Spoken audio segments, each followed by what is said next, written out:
danger, Skylar. I am the danger. A guy opens his door and gets shot, and you think that of me? No. I am the one who knocks. Dealer B.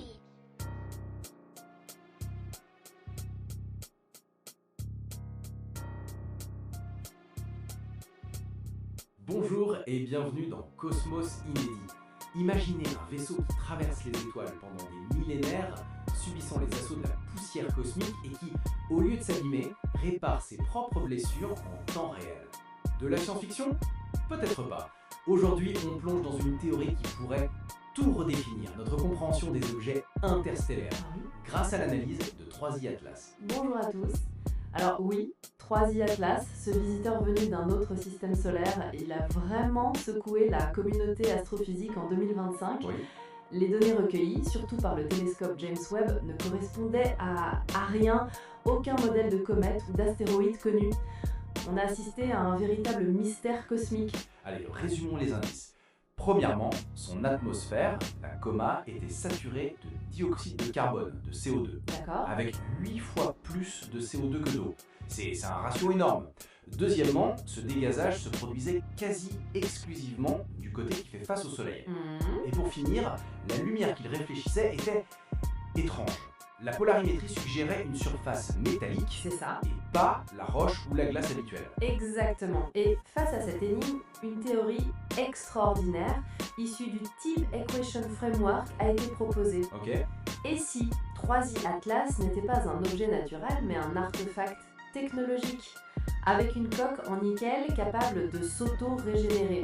C'est le concept de Regenerate as you fly, se réparer tout en voyageant. Alors là, entrons dans le vif du sujet. Comment une telle technologie fonctionnerait en plein vide spatial ? Le document qu'on a étudié est incroyablement précis. Oui, Il décrit un réseau de microcellules de réparation prêtes à s'activer au moindre impact. c'est fascinant d'ingénierie. Ah oui, Le processus commence par ce qu'on appelle le dépôt chimique en phase vapeur, ou CVD, via le procédé MONDE. En termes simples, c'est comme de la peinture, mais au lieu de pigments, on utilise un gaz spécial, le carbonyle de nickel. Sous l'effet de la chaleur du soleil, ce gaz dépose une couche de nickel pur, atome par atome, d'accord. directement sur la zone endommagée. Une sorte d'imprimante 3D moléculaire qui vient colmater la brèche. Mais est-ce que c'est suffisant pour un impact plus sérieux ? Non, et c'est là que la deuxième étape intervient, le cold spray encapsulé. Imaginez un jet de sable à très haute pression, mais qui projette de la poudre de nickel. Les particules frappent la surface avec une telle énergie Waouh ! qu'elles fusionnent à froid, ça ajoute de l'épaisseur, de la résistance, et enfin, la zone est chauffée et refroidie, brutalement, avec du CO2, Ah, d'accord. pour garantir une solidité maximale. Et ce qui est stupéfiant, c'est que cette ingénierie complexe, ça explique parfaitement les observations. C'est ça ? L'activité côté soleil, c'est juste le système qui utilise l'énergie solaire pour ses usines de réparation. Tout à fait. Et le CO2 abondant, Oui, ce n'est pas un dégazage au hasard, c'est le liquide de refroidissement et c'est aussi la matière première. c'est toute la beauté du concept, un circuit fermé.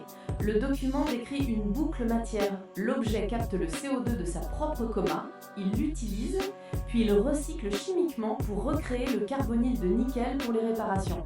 Rien n'est gaspillé. Le CO2, ce gaz si bizarre au départ, Oui. devient la clé de voûte de tout le système. Et cette théorie, elle ne sort pas de nulle part, elle est solidement ancrée dans des observations réelles et Exactement. cite explicitement les articles scientifiques, comme celui de Cordiner et ses collaborateurs de 2025. Elle va jusqu'à anticiper les risques, comme la toxicité du gaz de nickel, Oui. en proposant des contre-mesures.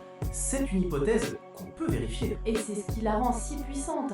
Elle transforme un tas de données confuses en un récit cohérent. Une technologie autonome et résiliente. C'est fou. Admirative, si cette théorie se vérifie, 3i Atlas ne serait pas juste un caillou interstellaire, mais potentiellement le premier artefact extraterrestre qu'on ait jamais rencontré. Pas un message radio, non, mais un objet physique, fonctionnel, qui traverse la galaxie en soignant ses propres blessures. Le vertige est total. Ça ouvre des perspectives immenses sur ce qui pourrait exister dans l'univers. Absolument. Et ça nous amène à la question qu'on voulait vous poser. Maintenant, voici une question sur laquelle on aimerait que vous réfléchissiez.